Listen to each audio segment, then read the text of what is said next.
Go, and here we are. Happy Monday, everyone. Love me, love you. Monday Night Lives with Lance, and we're introducing our special guest, Jason Banks, who's very new, not new to this world, but new to the Love Me, Love You family. And we're very honoured to have him tonight. But just to touch base with you before we move into this Welfare Warrior champion program tonight.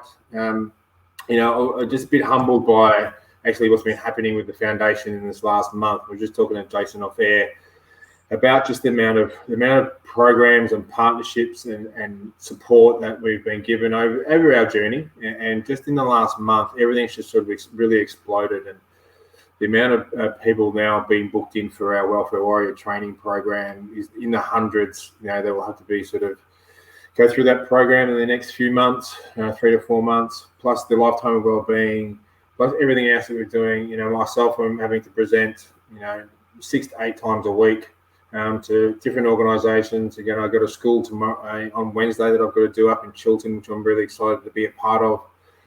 And then there's our ride with me, which is Banksy, you're a part of, mate. It's it's been open over a week. Virtual ride with me, choose your own adventure. And it's cool. We've got 429 registrations already in just over a week. So we're very excited and very humbled by the support and the uptake of everyone in doing that. So we really appreciate that. And then we've had some really humbling experiences in the last 24 hours where that we've been the beneficiary of some givings through some wills in the last 24 hours. So to those families, and you are listening, my heart goes out to you, your thoughts and your prayers to your people, and just thank you very much for all your support, and know that it will go to a good place, and it will be able to support lots and lots of people in our community, so that we can make a difference, and that's what we're all about, Banksy. And that was a great introduction to the great man, Jason Banks. How are you? I am fantastic, Lance, on this Monday evening. Probably a little bit better up here in Queensland, 27 degrees today. Beautiful sunshine. It's like spring is hit a day early. Yeah, thank you very much. Thanks for bringing it up. It's actually been quite good down here, Banksy.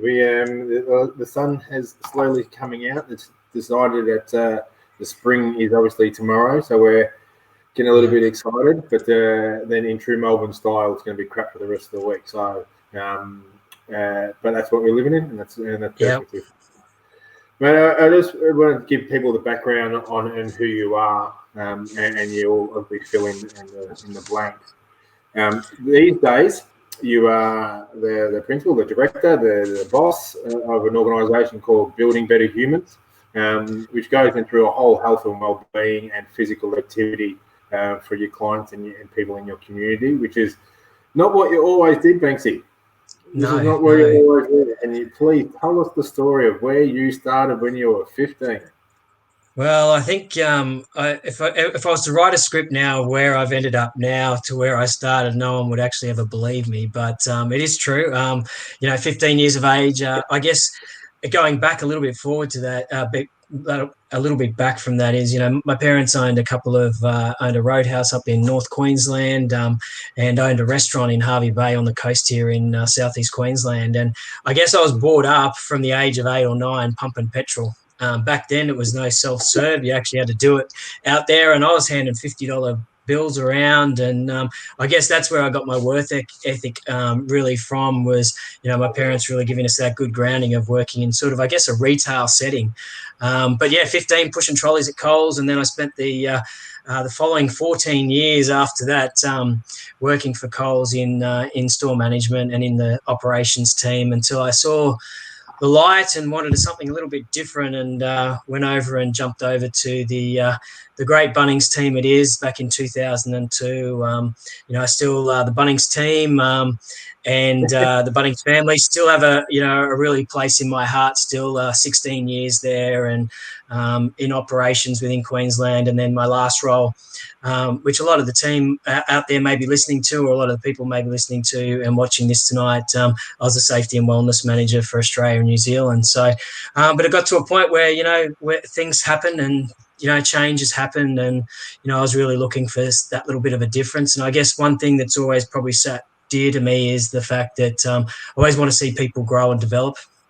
At the time when I was working for Bunnings as well, I also co-owned a CrossFit gym as well. So that sort of got us into the fitness side of it. But I think more around the health and well-being really started for me back when in 2012, 2011, when my sister messaged me and asked would I do the Kokoda track in PNG. With them. My brother-in-law was doing it. They had a group of people, and that really got me into the whole fitness, well-being, because I had to get fit to trek Kokoda in PNG. It's one of the toughest things, one of the toughest treks in the world. And since then I've taken it on. I do it every year. I'm a trek leader for a company up here in Queensland.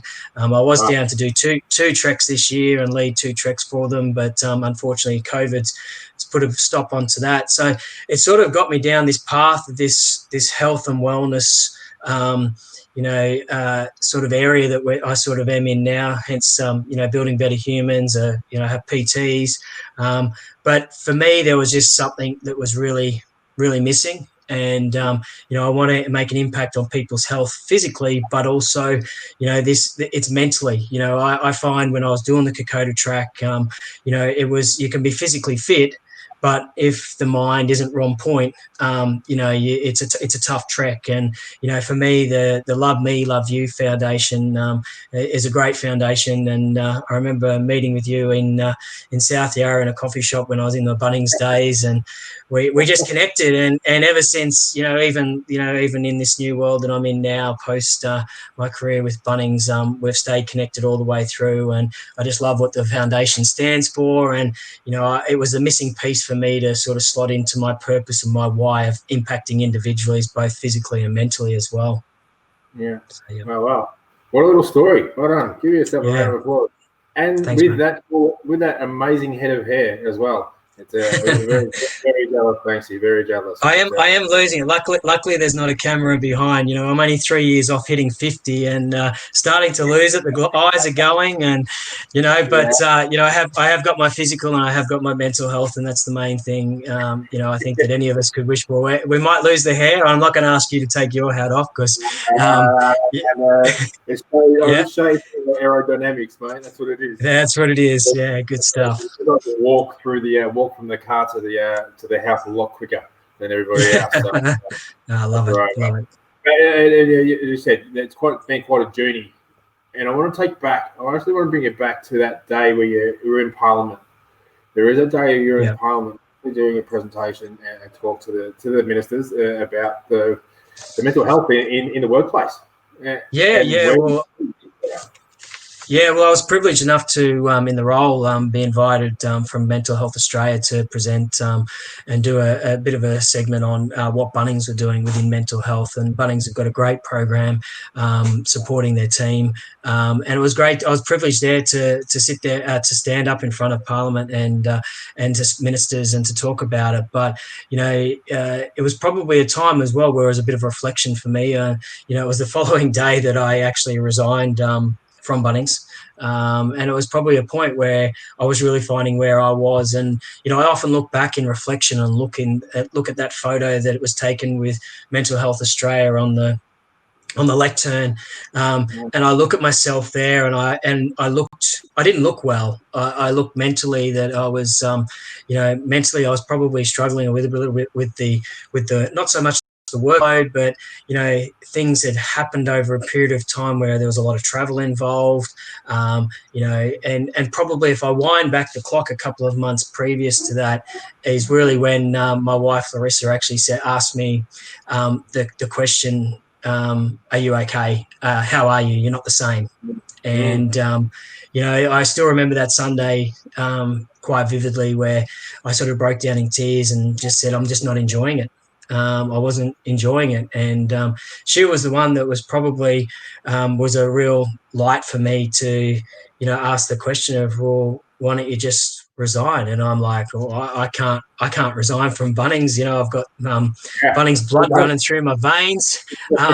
But it just really shows you when you've got a good support crew around you and can notice things that aren't quite right. I probably wasn't in a good space, but if she was seeing that, I wonder whether or not other people were seeing that as well. But she had the courage to ask that question.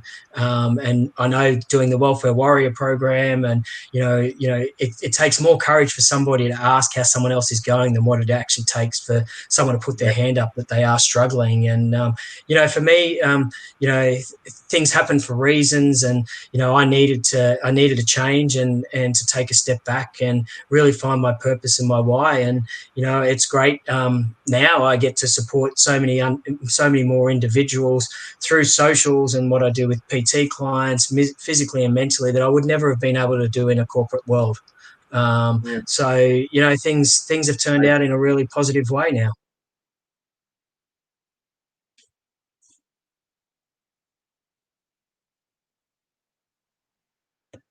Just lost you there, Lance.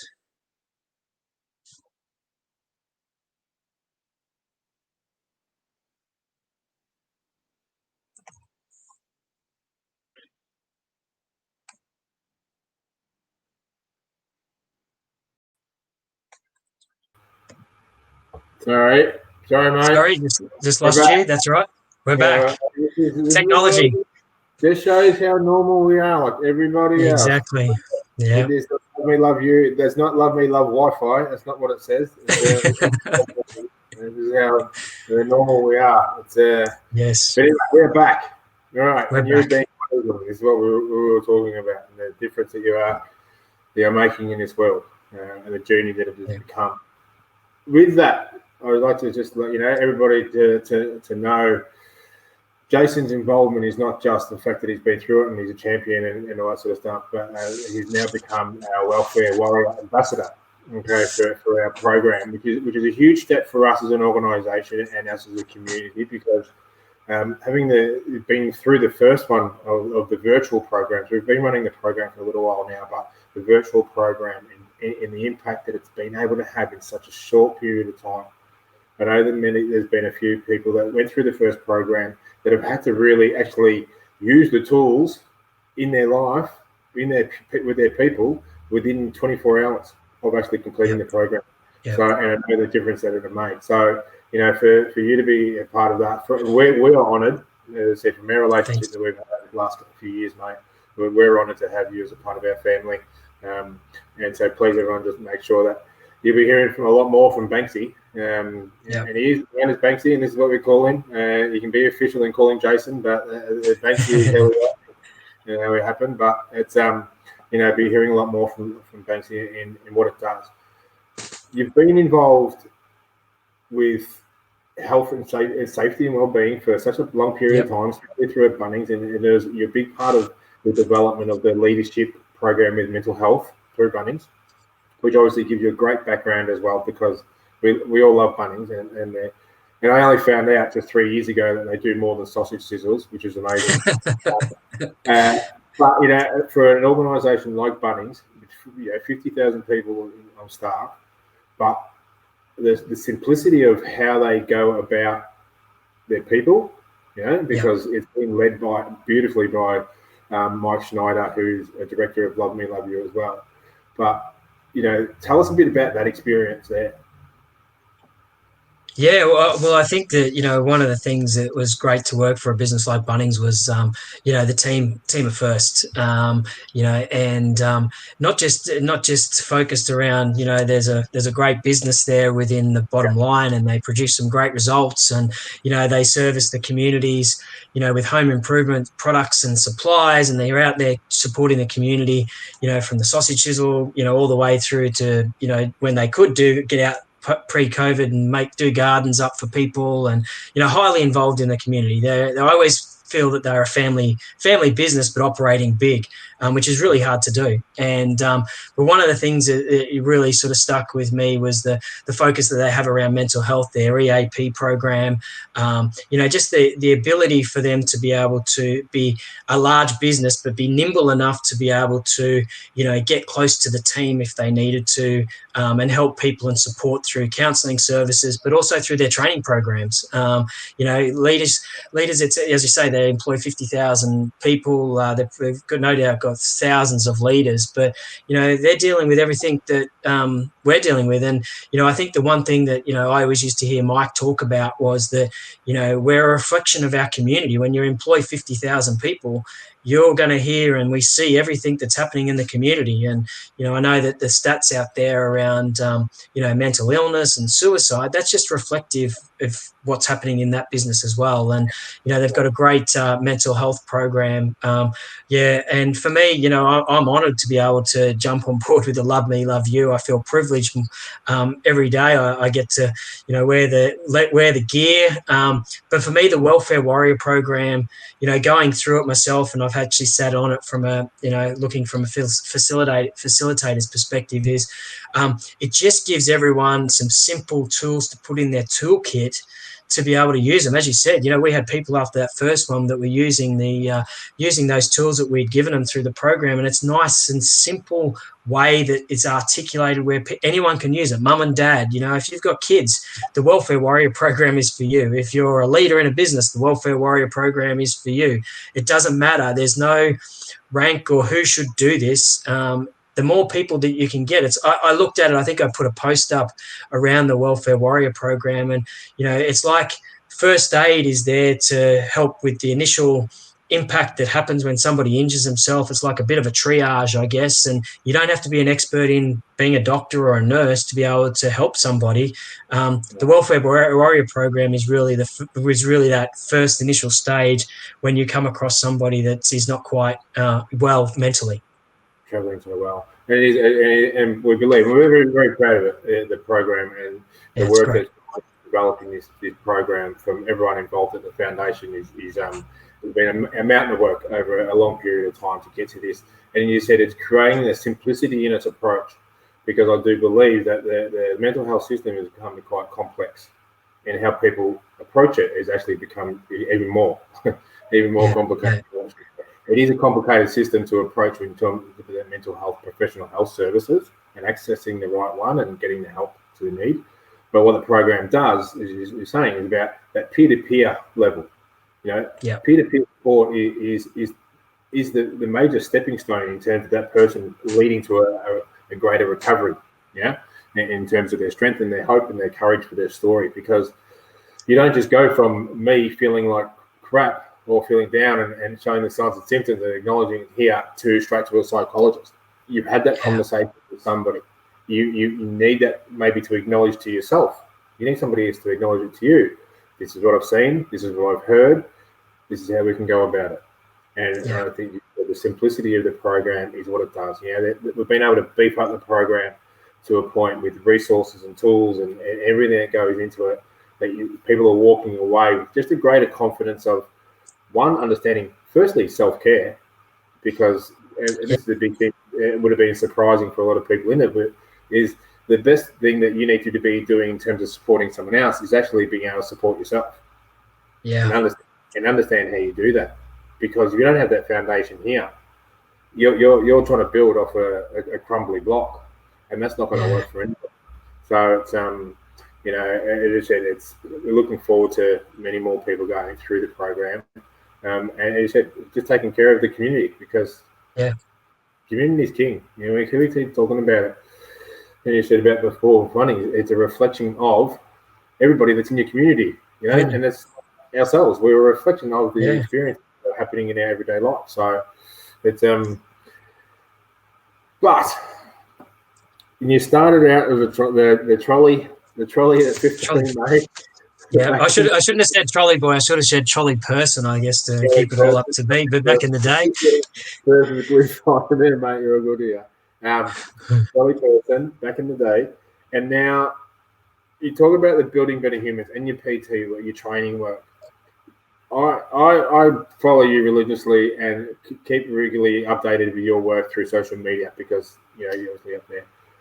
Recently, you had one of the most heart-wrenching experiences, I would believe, and there was a couple of your ability challenged people, your clients, that competed in a weightlifting competition. Can you tell me Yeah, about them? yeah. Yeah, Tell me yeah. I feel privileged every week to be able to help people. From mum and dads to people like Alex and Ebony and Ebbs and Lockie that come and see me. And they recently participated in a powerlifting competition. And for Ebbs, she's 20. When she does a lot of work with Strong Hearts, which is another sort of group up here in Brisbane, which do a fantastic job supporting those in need and the community out there that maybe not where we need to be, where we are. And they had a powerlifting competition, and I was invited to go up there by Ebbs's mother and Raylene, and I jumped up there in the car an hour up the road, and I got to watch this community of parents and supporters watching these guys, these adults, that have never competed before, pushing themselves to the limit, and it didn't really care. They didn't care what they were lifting. I think Ebbs ended up doing a 37 kilo deadlift, and she'd only previously done 35 kilos before that, and she's got restrictions in movement and what she can do. And I walked away from there, and I did a live. I did a video straight away because I wanted to capture the emotion and the raw emotion I was going through, because I had tears coming out of my eyes. I remember getting in the car afterwards, and Larissa rang me and she said, "I'll ring you back." And I was in tears. I just did, and it wasn't a tears of sadness. It was a tears of I needed to let it out and let that emotion out, because I'd just seen this, people that probably have probably not got what we have got. And will probably never be able to do things that we can do, push themselves to the limit, and to have a crowd cheering them on. To see that, and you've experienced that yourself through AFL, having that massive crowd there, but just even having a small crowd there and them receiving a medal for their powerlifting was one of the most gratifying things I'd say I'd seen in 2020. It was, and that's why I had to capture the moment, because I think when those moments happen is when we should capture them and share them. And I don't think we do enough of that. Things that, our lives are pretty much surrounded by social media these days, or the socials, as we call it. And, one of the things is part of my own self-care is making sure that I only follow and, positive people, because often the negative side of things can really bring you down, especially what we went through with recently with COVID, and what Melbourne's still going with through restrictions. But I think those times when we see something, we should share it, because there's so much happening in this world that the more positive stuff that we can get out there to people and our friends and our family and our loved ones, the better off the community. You said before, Lance, around that whole peer-to-peer support. It's so critical and so crucial these days to make sure that we're talking up the positive side of things of what we've got, because life can be down, as we know. It can be tough. But it's just sometimes those little things, and often I get a message, and I got so many comments on that post that I did around that, and it was more for them. It was more recognizing Ebbs and Alex for what they had actually done, and they were so proud of it. And then the next the PT after I had the following week after that, Ebbs walks in with a medal proudly around her neck, and got a photo with her, and it was just one of those touching moments that sometimes I think we've got to sit back and reflect around where we are, where we would like to be, and how do we actually get there, but who's going to support us along the way. Yeah. Well, as I said, mate, for me, it was an amazing, just uplifting just to watch. And you said, being able to share that. I'll just let you actually share with who is watching the challenges that they have, because I think people are sort of might be missing that. And Ebbs is living with Yeah, Ebbs is living with a condition, from a mental perspective, can get some really good words and have great conversation, but memory is not quite on song. I can't remember the technical term for the condition she has. Physically, she's got limitations on what she can do. I know just recently, she couldn't step up to a box. She had to hold my hands to be able to step up onto a box. Yeah. But a few weeks and a few weeks later, after we keep practicing and practicing, she's able to step up onto a box, and they're the things that we probably take a little bit for granted. Alex, he's just such a gentle man. He's got Down syndrome, and just a loving character. He often says to me when I ask him we're going to be doing something, the next thing we're going to be doing, he says, "Ah, come on, mate." He's a Michael Jackson fan, so if I ever ask him, he'll break some Michael Jackson moves. And Alex is 25 years of age. Just a lovable character, and they do have some restrictions on what they can do and how they can do. But Alex is strong as an ox. He can deadlift 75 kilos. I think we did the other week, and but it's all about for these guys. One of the gratifying things that I get to do with these guys every week is just really get them fit for life. That's my purpose, is to be able to get them to do the basic things that build strength and builds that motor memory of their muscles to be able to, as they get older, to be able to do just the basic things like sit down on a chair and squat down to go to the toilet, and those sorts of things. So yeah, it's a real honor to be able to do that. I feel like I that's why I love what I do. Another thing that I sort of choose to do is I want to love what I do. And when you love what you do, it doesn't feel like a job. Yeah. Yeah. You never work a day in your life, as I keep saying. It's, Exactly. I don't know. It's a huge thing. And I just want that importance around, taking care of ourselves. We noticed Yeah. before about self-care and how that works, and finding a system that works for the individual. And I think this is what people get caught up in, is that they're trying to maybe do things that other people are doing, but Yeah. it's all individualized. Well-being, mental health is very individualized in its approach. The impact that it has is individualized.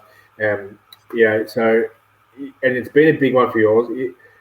From that day that you left Bunnings, which we love Bunnings, and as I said, they do more than sausage sizzles, which are amazing, but not now. And anyway, how much were you weighing there, and where was your physical level at in terms of your well-being to where you are now?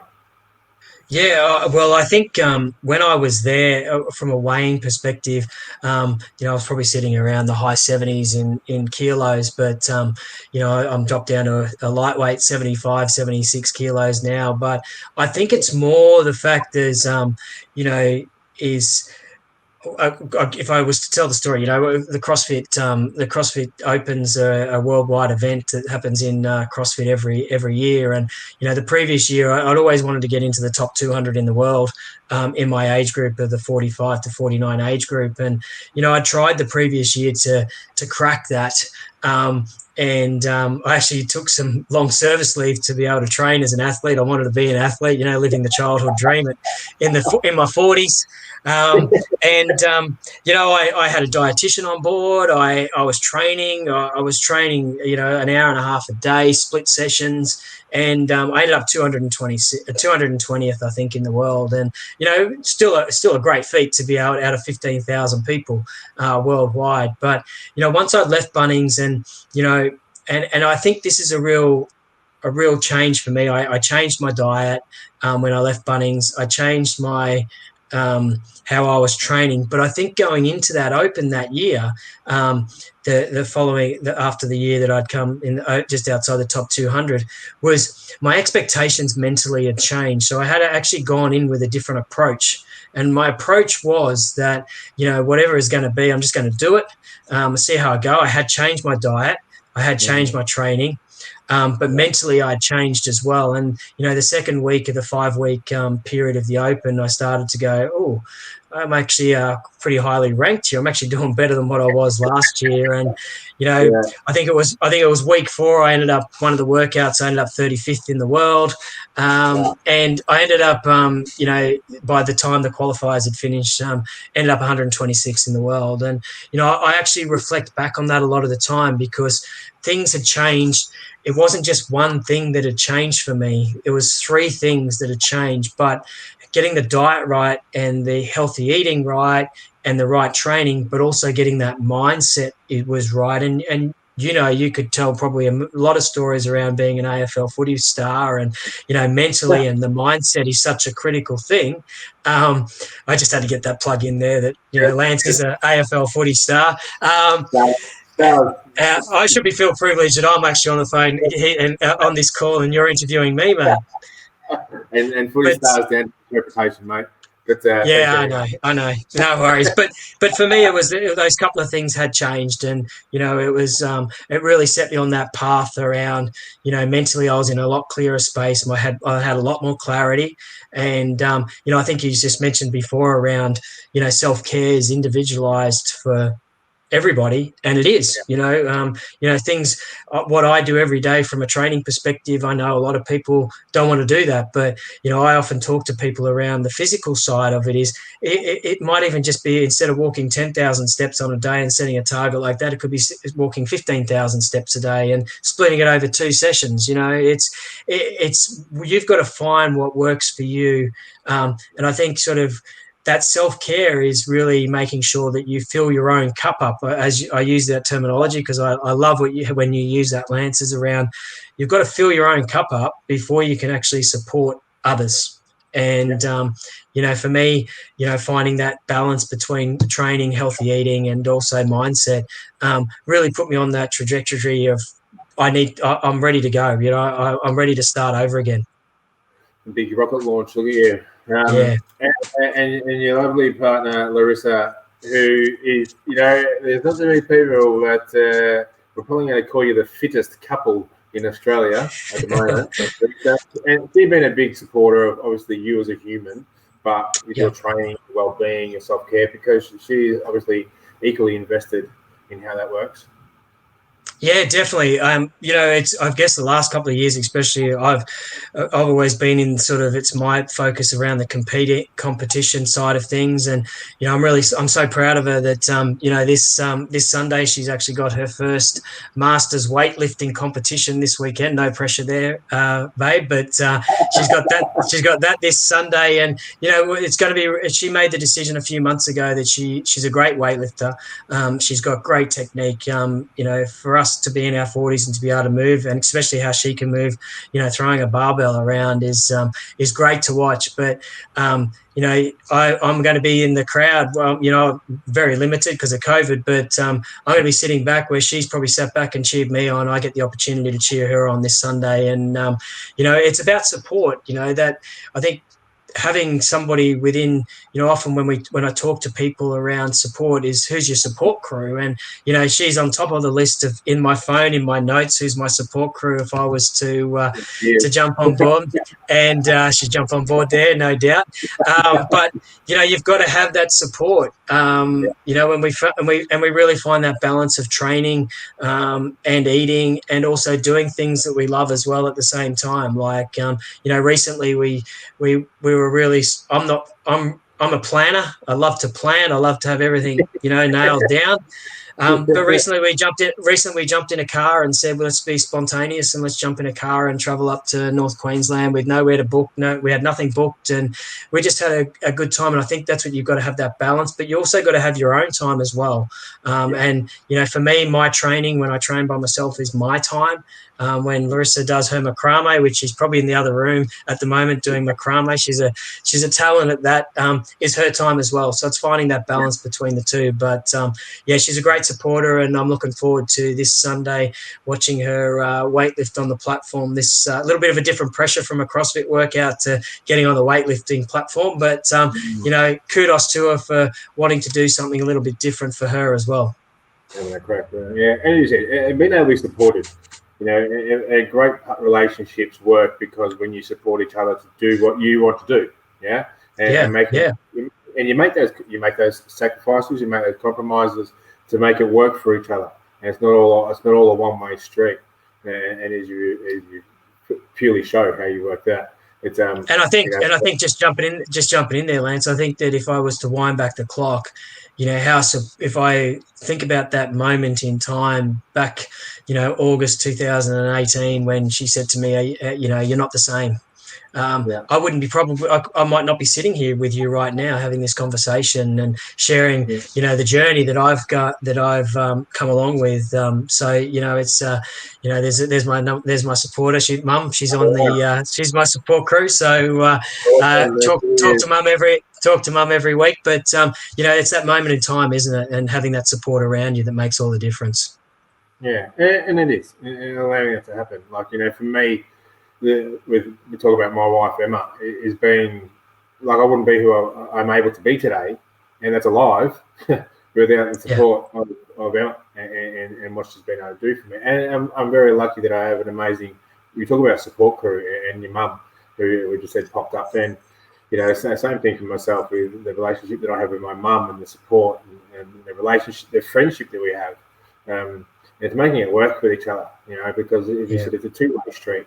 For the biggest thing for me, when I said, many a year ago, when I said to Emma that I was going to do the walk from Sydney to Melbourne, and I thought her response would be like, no way, like, what are you thinking? But her response was like, let's go. Let's go. You want to do it? You do it. It's, and then when I took up 12 months ago, I picked up my first road bike, Banksy. And wow. And I had about six weeks, I think it was, to train for our Ride With Me event last year, which was 320 Ks with 6,500 elevation of climbing. And wow. And let's go. You want to do it, just go. Like, that's your thing. Yeah. Make it work. And now we moved in a beautiful new home a little while ago, and I wanted to set the garage. You talk about individualized approach to well-being and your care. I wanted to set the garage up as my gym. I know the space, and you can sort of see it behind me. It's a bit hard there. I got my bike, I got my gym set up, I got benches, I got me plates, got the whole thing. Because for me, like, I walk through this door at 4 o'clock in the morning. This is me for 2.5 hours, 2.5 to 3 hours. Like, I'm in here. I'll ride my bike for 2 hours. I'll do some weights, do all sort of thing. I'll meditate. That's me. And people will listen to this and think, why would you wake up at 4 o'clock in the morning to do that? And then I ask the question, well, that works for me. So the question couldn't be asked. That's what works for me. And I do that because, I have a beautiful family. I have two amazing little boys that I need to be there for as much as I possibly can as well, and my wife. And, we get up, done, 7 o'clock in the morning, the boys get up, we have breakfast, we have our day, getting to work, and then it's playtime in the afternoon.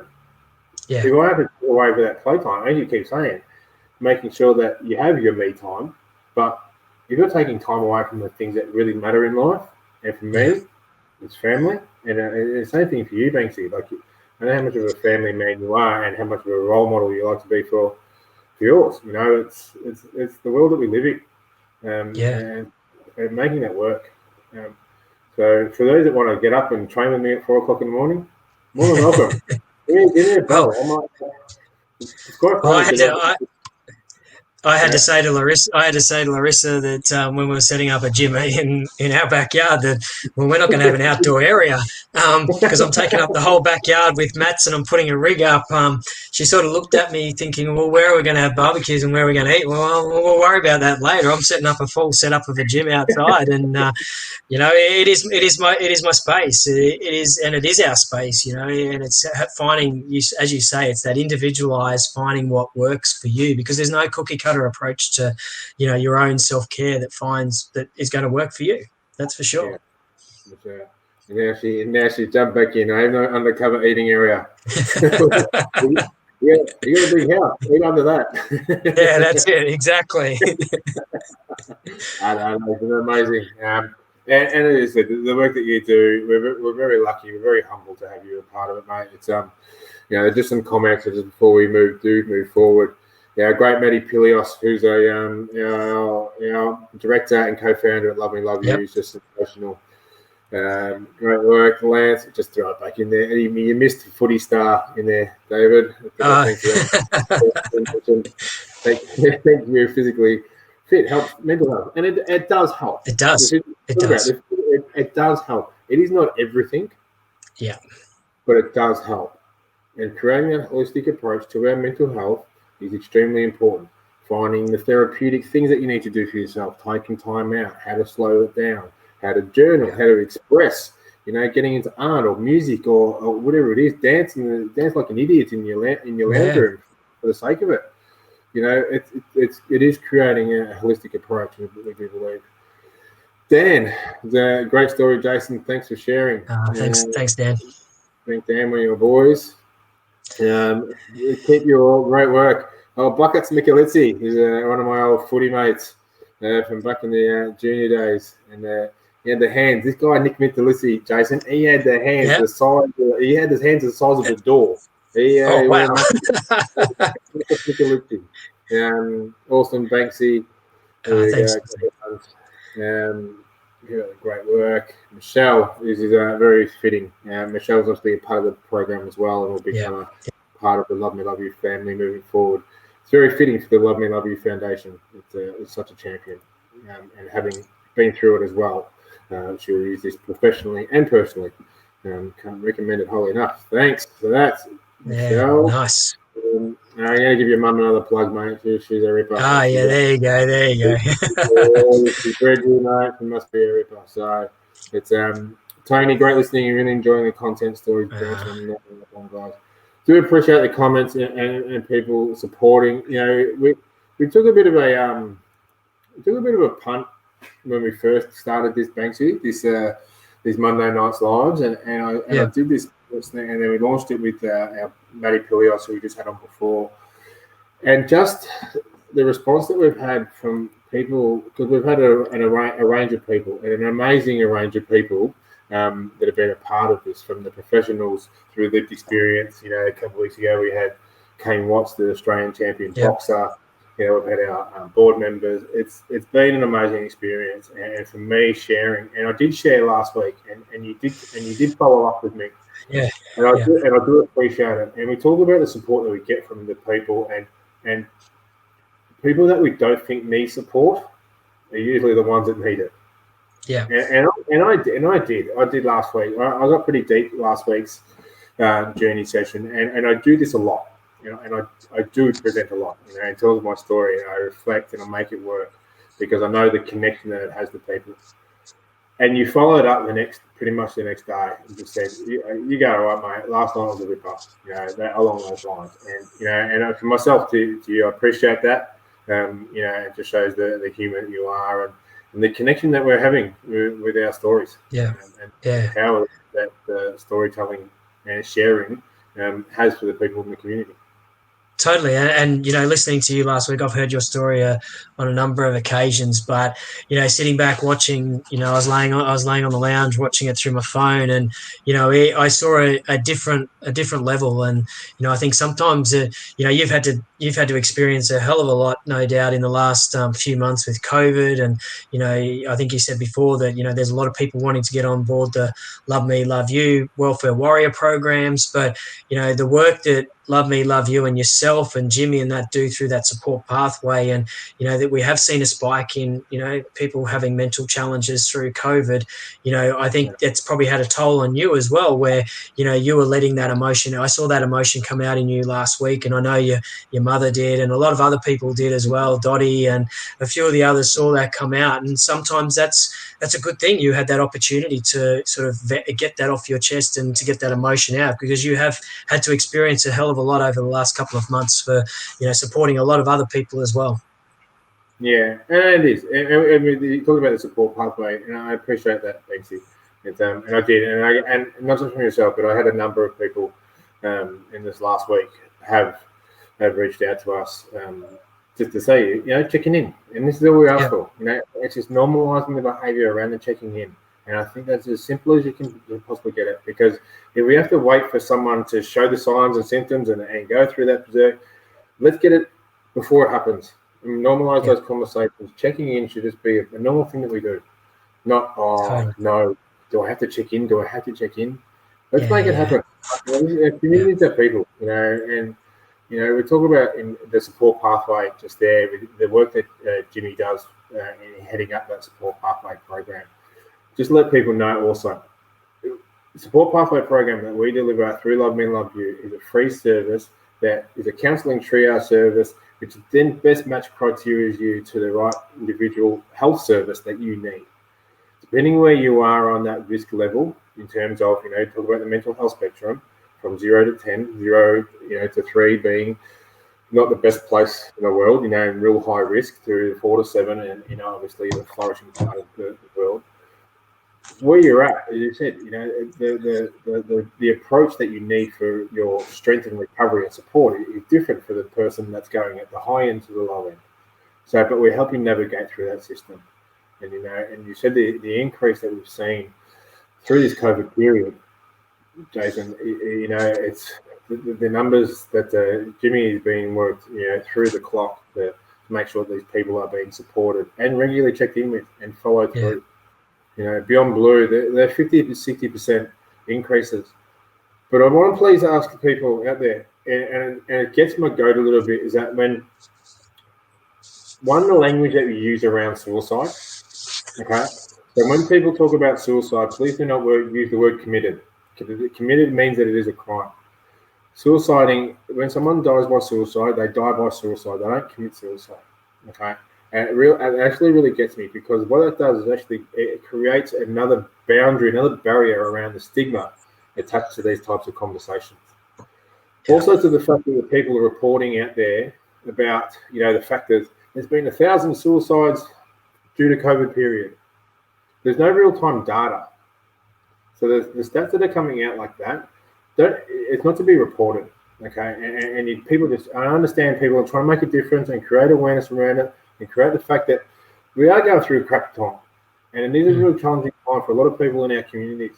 But what you're doing there is actually adding to the stigma again, and you're actually placing blame and victim into the mentality of the people that are actually suffering and actually are going through these battles. So just be careful with what we're actually sharing on that, okay? And you said before, at the very start, Banksy, about create some uplifting, create some positivity around the fact of what people can do. How are the opportunities that we can have? What are the simple practices that we can do? Share those amazing little achievements that you may have done for your day, and understand what is it, the little thing that you have done today that has made me awesome or made me smile. Who else did I make smile? Share that. That's what we need to be doing, because it might be not so bad up in Queensland, but in Melbourne, Banksy, like we're in stage 4 and we've got apparently 2 weeks left. But I guarantee you, it's going to be longer. Yeah. And and if we don't, if people don't play their role, not just from COVID, but people don't play their role in society as we move forward, those incidents of suicide and mental illness and the challenges that people are facing, they are going to absolutely skyrocket and go through the roof. Yeah. We're going to play a big game of catch up, and we're going to be in some real challenges, but we've got an opportunity. And as I said, you've got a great opportunity to make a difference, and it's little things that we need to be doing with reaching out to your support group. And I think you say there, Lance, it's about celebrating those wins. Everyone has a win, and there's nothing wrong with having that high five moment where you actually high five yourself.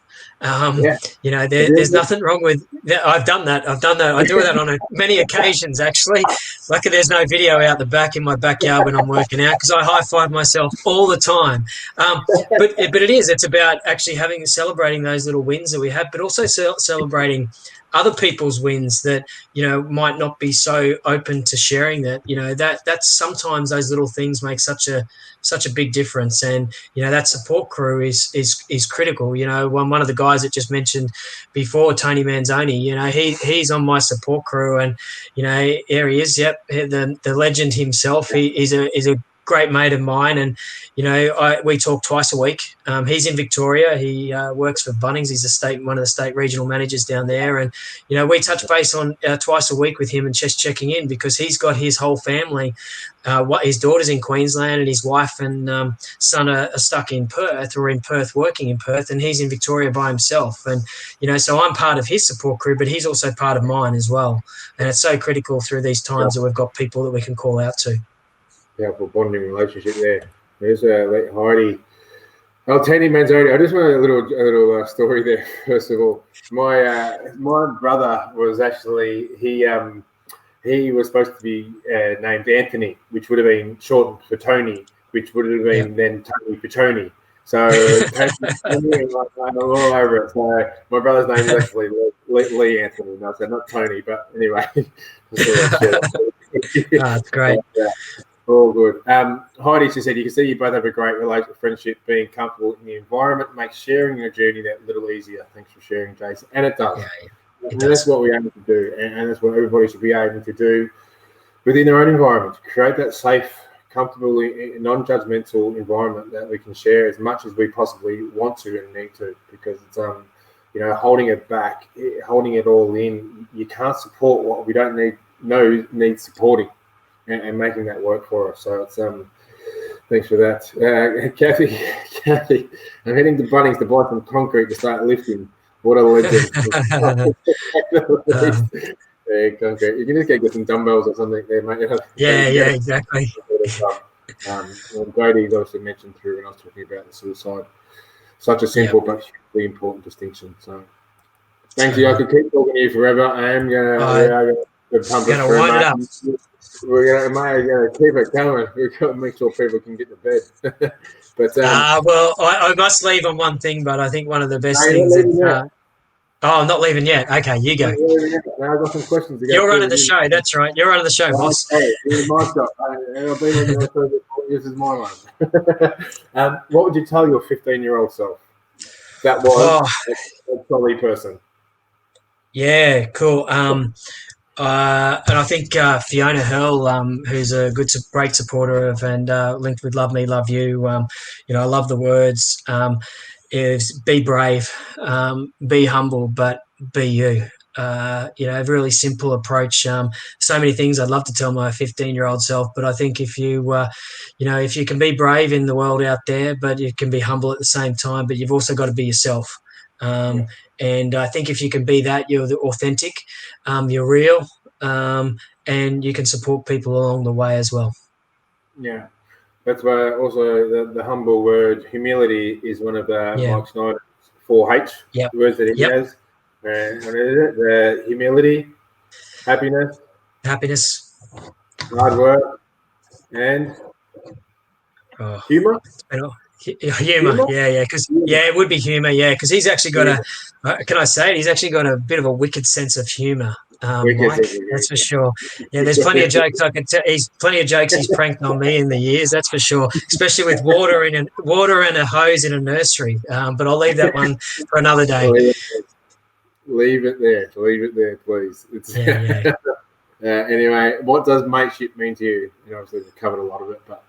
I think it's mateship. I think it's mateship. And it's not gender specific on that one. It's just having that mate. My best mate is my wife. One of my best mates is Tony Manzoni. One of my best mates is my mum. So just having people there to be able to support you, but also you for support them as well. Two-way street, mateship. Yeah. Thick and thin. What would you tell your mate who was battling a mental health challenge? I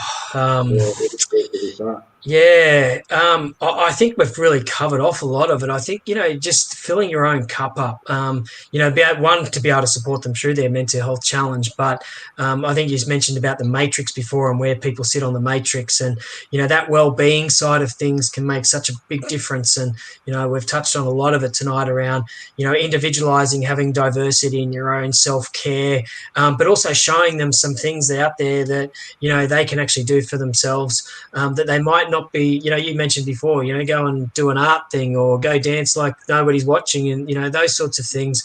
Being there to be able to support them through. But self-care is so critical. I keep talking about it every day. Everything that I talk about is around self-care, and I've taken that analogy that fill your own cup.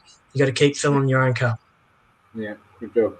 And you talk about that the art world, mate, and it is very well publicised. Dane Beams, who's a big supporter of ours. If you want to talk about art expression and how that works in terms of art therapy as a program, head over to the Health of Mind Art and see the amazing work that he does, and the information and resources, the programs there, which is also back-ending support into Love Me, Love You Foundation. So have a check it out. But what tools, apart from training, give me something different. What's your something different that people wouldn't expect? How do you? Well, keeping the balance. One of the biggest things is every day, and I've done this for a few months now. Is I jump in cold water pool and spend 5 minutes every day jumping in it. It is, even though it might be 25, 26 degrees, trust me, that pool is not that warm. But I guess for me, it was more of a bit of a 6 degrees outside, not in the water. It's outside, not in the water. It's not in the water. It's cold. It's still freezing. It's quite cool. Actually, only a few days ago, I got out of the pool and I said to Larissa, I reckon it's the coldest morning I've ever been in it. But for me, it's about that getting that mental toughness to set the day off, and jumping in and just doing 3, 2, 1, go. I don't hesitate. I just jump straight in. I've actually conditioned my mind to be able to go, all right, this is what I need to do to set my day off or to finish my training off. And I think it's that fear of sometimes the unknown of that. The other thing that we talk about art. In a few weeks' time, we're actually going to be doing the art lesson. We've done a few of those together where we go and get in with a group of people and we go and do some of that. But for me, it's just putting the earphones in and even doing things like the chakra sounds. The 7 chakra sounds for 7 minutes. When I feel like I'm not quite right mentally, I'll just jump in, put that in my ears. So it's finding things like meditation and those sorts of things. I stretch 25 minutes religiously every single night before I go to bed, just to be able to finish the day off. And that's my mind time, just to be able to just stretch and relax the body. So, it's not just all about physical, it's about doing other things just to really challenge that mindset. Yeah, and we do talk through that. It's about finding what those triggers are. Yeah, the triggers for your positive behaviour and how you actually able to disconnect, and being able to disconnect, as you said, you do that before bedtime. It allows you to just literally shut down, slow yourself down, process yourself, get a great sleep, and then being able to reconnect. It's really important to understand for everyone about keeping balance is really, as I said, not investing everything here. We make a holistic approach to keep balance and making it work for you. And it doesn't have to be to the highest of levels in terms of intensity of doing things. You just said the slower things that we do in life actually create a great benefit and impact in terms of our mental health and our physical health. So it's work most definitely.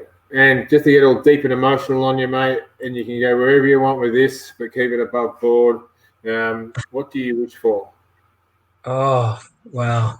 I just wish everyone would just be able to have the opportunity to live a healthy and, prosperous life, really. I often talk about, is if you invest the time in you now, through healthy eating and exercising regularly and doing the self-care activities, later on, you're going to enjoy those years later on. That's the one thing that I wish for. It's what I wish for myself and my family and everyone else around me, to be able to, I don't like visiting hospitals. They don't do anything for me, and none of us want to go down that path. So the more that we can do now, investing in yourself, and that's all I ask. I wish that everyone would just invest every single day in themselves. Yeah, and invest the small things. As you said, they have the greatest of impacts. The 1%. The 1%ers, Banksy, building better humans and making community work.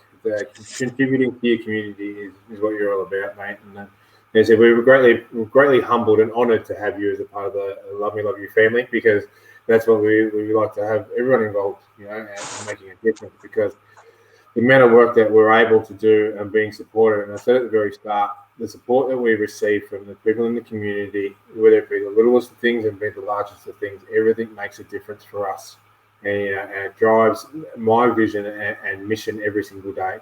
It gets me out of bed every single day with a big spring in my step, loving the fact of what we're able to do and the impact that we can have. But it does take all of you in the community to make it happen for your community. As you said before, you're a reflection of what's happening in your community. So in your best interest to make it work, really. It's, But as I said, you are doing you've got a rowing exercise for charity for homeless. I think it's coming up next week. Is that right? This Saturday got a half marathon row on a Concept 2 rower for Orange Sky Laundry. They do great stuff in the community, and then we'll start putting the attention into Ride for Me for Love Me Love You, which, as you said at the start, has gone gangbusters this week. And get on board, everyone. Ride. You can do it from your own home. There's no rules or regulations. It's just about getting on board and getting that community together. Right, and this is exactly right. It is choose your own adventure, and I think the beauty of that is, someone rang me today and said, "Oh, I can't really ride that far." And I said, "Choose your own adventure is your own adventure. You can ride up and down the driveway if you like, but it's just what it does by participating in all types of awareness events, and that's not just for Love Me Love You Foundation, for all the other organisations out there, for a whole range of different causes. By participating, it actually just shows to your people in your community that you care, or you're acknowledging to the fact that they are going through a challenge and that you actually are there to support them in no matter which way they want to do it. So, and I think that's what the ride does, and it brings people together. And there'll be some structured courses and events and things going on over the weekend, which is in Melbourne Cup weekend. So we still have a couple of months to get to there. But registrations are still open, but we're just making sure that obviously COVID is creating some challenges with the jerseys and the apparel stuff that we need to do. So just to make sure that we're guaranteed to get you your kit by the event, registrations in this week. So, but registrations will still be open, but there'll be no guarantees that your jersey will arrive in time for that event. But keep it rocking. I've put myself a challenge, Banksy. I don't know about yourself, but I've put myself a challenge of 500 kilometres and 8,000 climbing over the few days. So we'll see how that goes. There'll be a lot of chamois cream, mate, but I'll be all right. Great to see. Anyway, do appreciate it, Banksy. You're an absolute great mate. Thank you. And for those people, there's welfare warrior programs, there's community courses. But there's some spots. There are some spots available.